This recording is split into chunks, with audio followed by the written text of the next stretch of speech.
दोस्तों आज की इस वीडियो में हम लोग देखिए बहुत ही महत्वपूर्ण प्रश्न को यहाँ पे हल करने वाले हैं जो बोर्ड एग्जाम के लिए आपके लिए बहुत इंपॉर्टेंट है, जो आपको कम से कम 4 नंबर या 2 नंबर दे के ही जाएगा। ठीक है, तो देखिए ये क्लास 10th का आंसर्ड पेपर है।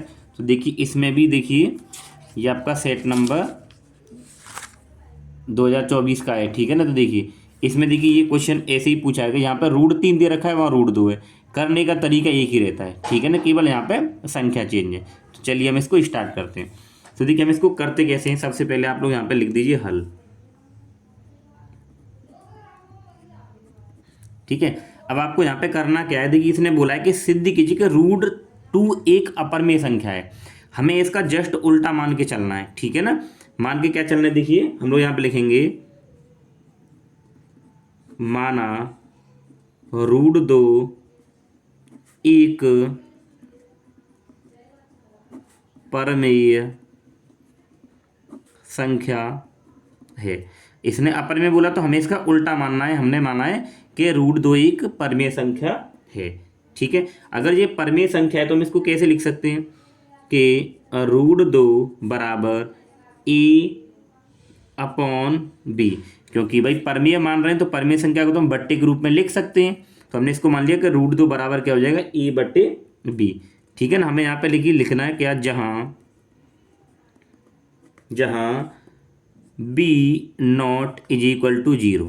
तो देखिए अगर ये परमेय संख्या है तो परमेय संख्या की कंडीशन ये रहती है कि नीचे जो हर में होगा वो 0 नहीं होना चाहिए। तो हमने लिख दिया B not is equal to 0। ठीक है, साथ में ये भी लिखेंगे यहाँ पे कि ए व बी सह अभाज्य संख्या हैं। ठीक है ना, ये भी हमें यहाँ पे लिख देना है। तो ए और बी कैसी हैं, सहभाज्य संख्या हैं। सहभाज्य संख्या वे होती हैं जिनका केवल एक ही गुणनखंड होता है, एक के अलावा कोई और गुणनखंड नहीं होता है। जैसे देखिए अगर हम लोग यहाँ पे 2,3 लें तो देखिए 2 और 3 का एक उभयनिष्ठ गुणनखंड क्या है, 1 है। क्योंकि 2 में भी 1 से भाग जाएगा और 3 में भी 1 से भाग जाएगा। तो ये एक ऐसा नंबर है जो दोनों को विभाजित करेगा। तो उसको बोलते हैं हम क्या, सहअभाज्य संख्या हो गई ये। ठीक है ना, तो एक इन दोनों का क्या होगा, उभयनिष्ठ एक गुणनखंड होगा। ठीक है ना, तो ये रहता है। तो ये हमने लिख दिया। अब हम लोग क्या करें, इस बी के इधर गुणा करा लें। तो ये अगर रूट 2 बी बराबर ए, जिस तरीके से हम बता रहे हैं आपको वैसे ही करना है, पूरे नंबर मिल जाएंगे। ठीक है, अब फिर करेंगे दोनों पक्षों में वर्ग। दोनों पक्षों में वर्ग करने पर, तो दोनों पक्षों में वर्ग करेंगे तो ये रूट 2 बी का होल स्क्वायर और बराबर में ए का स्क्वायर हो जाएगा।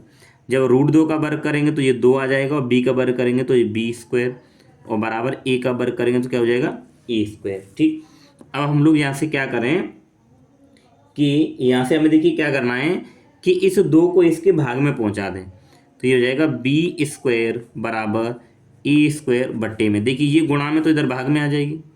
ठीक है, अब देखिए हमें यहाँ पे क्या लिखना है कि देखिए 2 जब इसके नीचे है तो हम यहाँ पे ये लिखेंगे 2 इसको विभाजित करेगा। अब कैसे विभाजित करेगा, देखिए जैसे हमने लिखा है देखिए ए स्क्वायर बट्टे 2।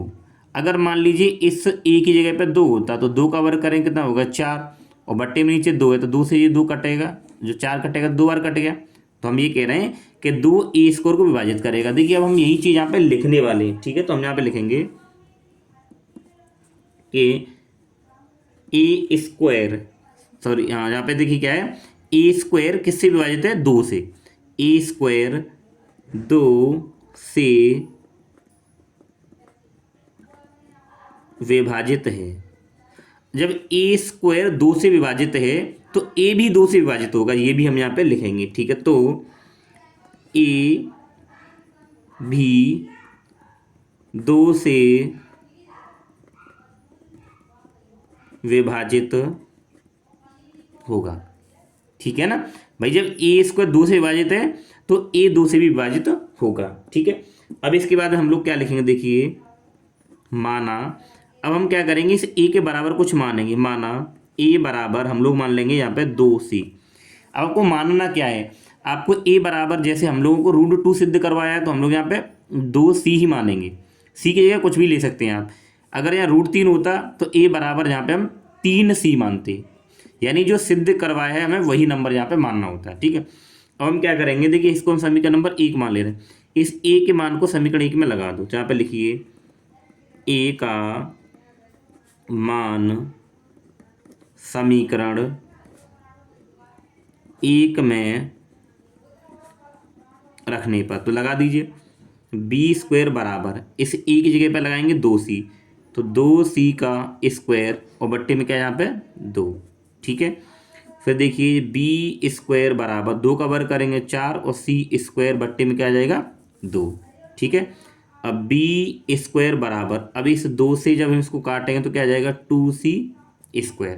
ठीक है, अब हम लोग क्या करें, यहाँ से देखिए, यहाँ से हम लोग क्या करें, अब इस 2 को इसके नीचे भेज दें कि b² बट्टे 2 और बराबर में क्या हो जाएगा c²। अब जो हमने इसके लिए लिखा था कि 2a² विभाजित कर रहा है, वही चीज़ हम लोग यहाँ लिखेंगे कि 2b² को विभाजित कर रहा है। ठीक है ना, तो यहाँ पे लिख दीजिए आप वही चीज़ कि 2b² को विभाजित करता है। अब जब 2b² को विभाजित कर रहा है तो हम यहाँ पे ये भी लिखेंगे कि 2b को भी विभाजित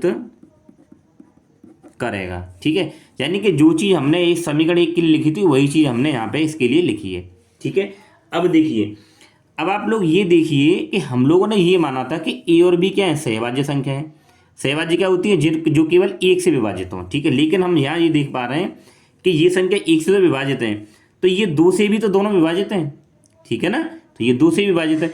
अब ये 2 से भी विभाजित है और 1 से भी विभाजित है, तो हम लोग क्या कह सकते हैं, अब हम लोग कथन लिखेंगे। इससे ये पता चलता है, इससे यह पता चलता है कि ए व बी की अतिरिक्त, ए व बी के अतिरिक्त एक और उभयनिष्ठ गुणनखंड 2 भी है। ठीक है ना, तो देखिए अभी हम लोग ये देख रहे थे कि उभयनिष्ठ गुणनखंड हमने बताया था कि सहभाज्य संख्या है। ठीक है ना, तो उभयनिष्ठ गुणनखंड 1 होना चाहिए, लेकिन यहाँ तो हम ये देख रहे हैं कि 1 तो है, उसके अलावा 2 भी तो है, क्योंकि 2 भी इनको विभाजित कर रहा है। अब यहाँ पे देखेंगे तो गुणनखंड कितने हो गए भाई, 1 हो गया और ये 2 भी हो गए, तो 2 गुणनखंड हो गए। तो इसका मतलब हम कह सकते हैं कि हमने जो कल्पना करी थी वो कैसी है, गलत है। तो हमने लिखेंगे इसलिए हमारी कल्पना गलत है। हाँ, सब लिखने के बाद में। ठीक है, अब हम लोग को क्या करना है, देखिए हमारी कल्पना क्या है, गलत है। गलत क्यों है, क्योंकि हमने इसको क्या माना था, हमने इसको ये माना था कि ये परमेय संख्या है, लेकिन ये परमेय संख्या नहीं है। कैसी है, अपरमेय संख्या। तो हम यहाँ पे लिख देंगे कि हमारी कल्पना गलत है, अतः √2 एक अपरिमेय संख्या है। ठीक है ना, तो आपको इस तरीके से पूरा प्रॉपर ऐसे ही लिखना है और पूरे नंबर आपको मिल जाएंगे। ठीक है।